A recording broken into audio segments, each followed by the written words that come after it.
బాపట్ల జిల్లా ప్రజా సమస్యల పరిష్కార వేదికలో గౌరవ జాయింట్ కలెక్టర్ కి బాపట్ల మండలం అడవి రెవెన్యూ పరిధిలోని సర్వే నెంబర్ 535లో జరిగిన అక్రమ మ్యూటేషన్ వ్యవహారంపై సమగ్ర విచారణ జరిపి బాధిత కుటుంబాలకు న్యాయం చేయాలని వినతి పత్రం సమర్పించడం జరిగింది. ఈ వ్యవహారంలో సంబంధిత రెవెన్యూ అధికారులు విధి నిర్వహణలో నిర్లక్ష్యం వహించారా లేక అక్రమంగా మ్యూటేషన్ చేశారా అనే అంశాలపై సమగ్ర విచారణ జరిపి నిజ నిజాలు వెలికితీయాలని కోరారు.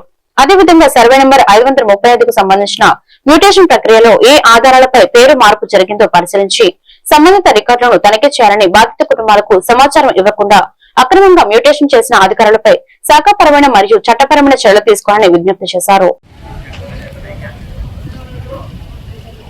అందరికీ నమస్కారం అండి. ఈరోజు ప్రజా సమస్యల పరిష్కార వేదిక కలెక్టరేట్ నందు ఉన్నాం. గౌరవ జాయింట్ కలెక్టర్ గారికి అర్జీ ఇవ్వడం జరిగింది. బాపట్ల మండలం అడవి పంచాయతీ అడవి రెవెన్యూ పరిధిలో 535 సర్వే నెంబర్లో గతంలో ఒక 40 సంవత్సరాల క్రితం మత్స్యకారులకు ఏటలేని సమయంలో వ్యవసాయం చేసుకొని బతుకుటకు ఒక కుటుంబానికి 6 సెంట్లు చొప్పున ఇచ్చి ఉన్నారు. అయితే 2025 దాకా ఆన్లైన్లో వీళ్ళ పేర్లే ఉన్నాయి. ఈ 2025 కానించి 2020 మధ్యలో పేర్లు మార్చి పారేశారు ఆ ఆన్లైన్లో.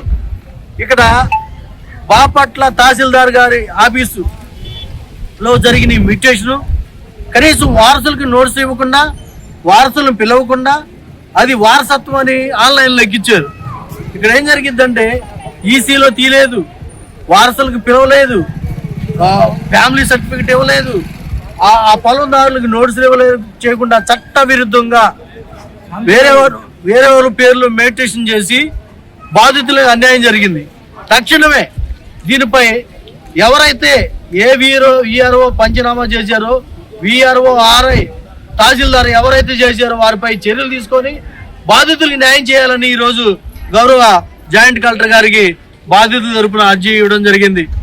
ఇట్లాంటి అన్యాయాలు, ఇట్లాంటి ఈ తప్పిదాలు బాపట్ల తహసీల్దార్ కార్యాలయంలో ఎన్నో వెలుగులోకి వస్తున్నాయి. ఇట్లాంటి పేదలకు ఒక న్యాయం, ధనికులకు ఉదయం. మా పొలాలు మా సంతకాలు లేకుండా, మా పిల్లల సంతకాలు లేకుండా, మా పిల్లల సంతకాలు లేకుండా, మా తల్లిదండ్రుల సంతకాలు లేకుండా ఆక్రమించుకున్నారండి. 25,000 సంవత్సరం దాకా మా పేరునే ఉందండి. తర్వాత ఎందుకు మారిపోయిందండి మా పేరు నుంచి?